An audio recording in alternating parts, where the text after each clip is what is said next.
कटिहार के चर्चित धीरज Mahato murder case में बीजेपी एमएलसी गिरफ्तार, 4 अगस्त तक के लिए भेजे गए जेल। बीजेपी ने भी किया सस्पेंड। 17 जुलाई को धीरज महतो की हत्या हुई और मुख्य आरोपी बीजेपी एमएलसी अशोक अग्रवाल पर हाथ डालने में पुलिस को 6 दिन लग गए। मीडिया और विपक्ष के लगातार दबाव के बाद रविवार की देर रात अशोक अग्रवाल को गिरफ्तार किया गया और फिर उन्हें कटिहार जेल भेज दिया गया। इधर इस मामले में हो रही किरकिरी के चलते बीजेपी ने अशोक को पार्टी से निलंबित कर दिया है। पार्टी से उनको निष्कासित कर दिया गया और जो अपना आउट ऑफ लॉ हो अपना कोर्स लेगा, क्या करेगा। लेकिन विपक्ष पूछ रहा है कि गिरफ्तारी में इतनी देर क्यों हुई। 6 दिन तक सरकार कहाँ थी? नीतीश कुमार जी कहाँ थे? सुशील कुमार मोदी जी कहाँ थे? इनके प्रशासन के डीजी कहाँ थे? ये क्या सो रहे थे? महुआ टीवी से काफी जोर शोर से उठाया और विपक्ष के तरफ से भी इसमें सक्रिय भूमिका निभाई गई। तो मैं समझता हूं उसी के दबाव का परिणाम है कि मजबूरी में उसे कई दिनों के बाद गिरफ्तार करना पड़ा। बीजेपी एमएलसी अशोक अग्रवाल की गिरफ्तारी तो हो गई है, लेकिन विपक्ष अब केस की स्पीडी ट्रायल की मांग कर रहा है। गिरिडीह में नक्सलियों ने खेला खूनी खेल, ब्लास्ट कर पुलिस लाइन की इमारत उड़ाई। हमले में 2 मजदूरों की मौत। गिरिडीह में पुलिस लाइन की निर्माणाधीन बिल्डिंग रविवार रात धमाके की जोरदार आवाज के साथ ध्वस्त हो गई। बम नक्सलियों ने लगाए थे, जिसकी चपेट में मजदूर आ गए और 2 की मौत भी हो गई, जबकि कई घायल हो गए, जिन्हें सदर अस्पताल में दाखिल करवाया गया है। गिरिडीह शहर से सटे कैलीबाद में हुए इस नक्सली हमले से हड़कंप मच गया। जब तक पुलिस जागती, अंधेरे का फायदा उठाकर नक्सली भाग खड़े हुए, लेकिन जाते जाते नक्सलियों ने आसपास भी लैंड माइंस बिछा दिए। लैंड माइंस डिफ्यूज करने के लिए हजारीबाग से बम डिस्पोजल टीम को बुलाना पड़ा। पुलिस की छावनी में घुसकर नक्सलियों ने चुनौती दी है। शहर से बिल्कुल सटे इलाके में नक्सली हमले से दहशत का माहौल है। खूंटी में नक्सली एनकाउंटर में सीआरपीएफ के 2 जवान शहीद। जवानों में क्रॉस फायरिंग का भी जताया जा रहा है अंदेशा।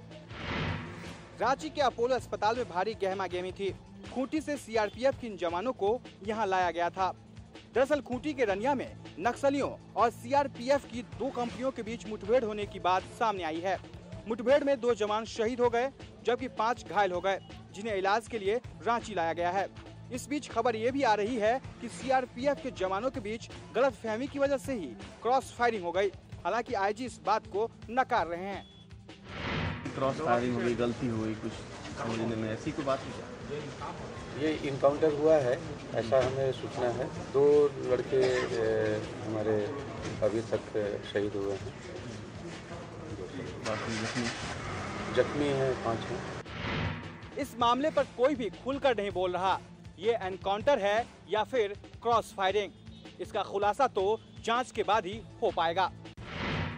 गया में जनरल कमांडर समेत 8 नक्सली गिरफ्तार, भारी तादाद में राइफल और कारतूस भी जब्त। इन 8 नक्सलियों में से जनरल कमांडर मंगल सिंह और एरिया कमांडर श्रवण यादव भी शामिल हैं। टिकारी थाने के पुलिस ने गुप्त सूचना के आधार पर छापेमारी की तो जनरल कमांडर और एरिया कमांडर धरा गया और फिर इनकी निशानदेही पर अलग अलग इलाकों से बाकी 6 नक्सली भी गिरफ्तार कर लिए गए।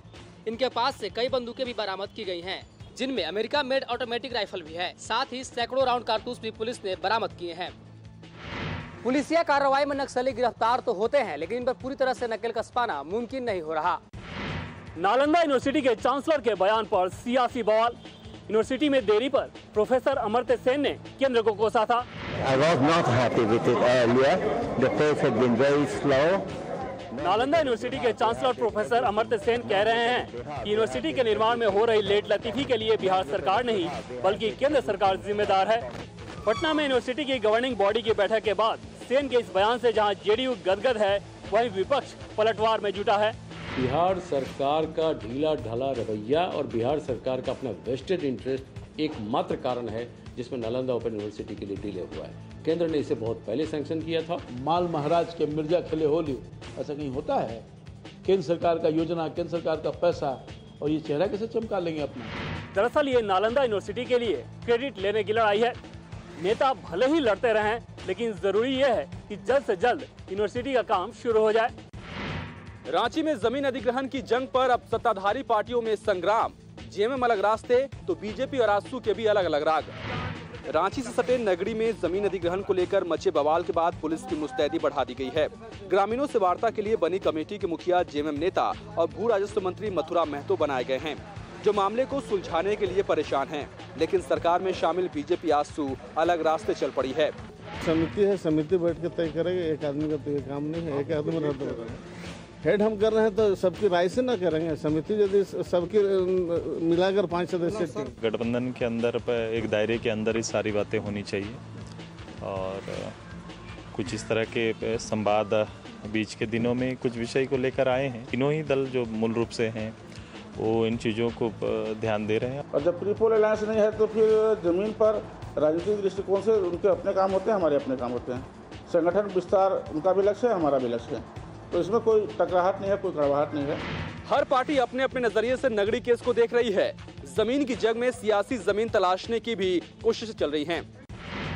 जहरीली गैस की चपेट में आने से कोयला मजदूर की मौत। धनबाद में बीसीसीएल की लोधना कोलियरी में हुआ हादसा।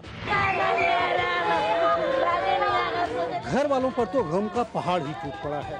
परिवार के मुखिया शफीक अहमद की मौत के बाद तो मातम पसरा हुआ है।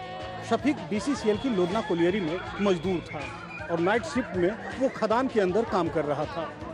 तभी जहरीली गैस की चपेट में आने से वो बेसुध हो गया। आनन फानन में उसे अस्पताल लाया गया, लेकिन तब तक देर हो चुकी थी। परिजन शफीक की मौत के बाद बीसीसीएल प्रबंधन को जिम्मेवार ठहरा रहे हैं, साथ ही नौकरी और मुआवजे की मांग कर रहे हैं। बीसीसीएल प्रबंधन लापरवाही की बात से इनकार कर रहा है।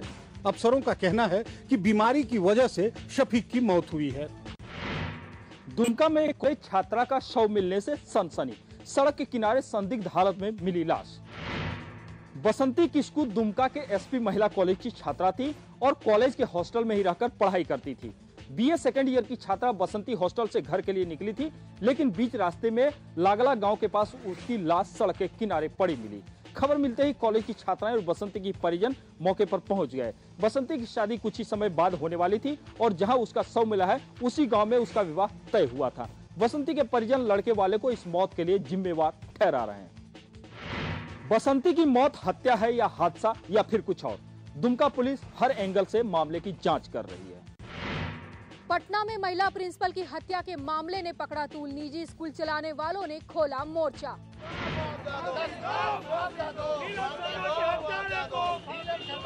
इनका गुस्सा है पटना पुलिस के खिलाफ, जो एक महिला प्रिंसिपल के हत्यारे को अब तक नहीं ढूंढ पाई है। 20 जुलाई को पटना के राजीव नगर के एक घर में लूटपाट के दौरान लुटेरों ने निजी स्कूल की प्रिंसिपल मंजू की पीट कर हत्या कर दी थी।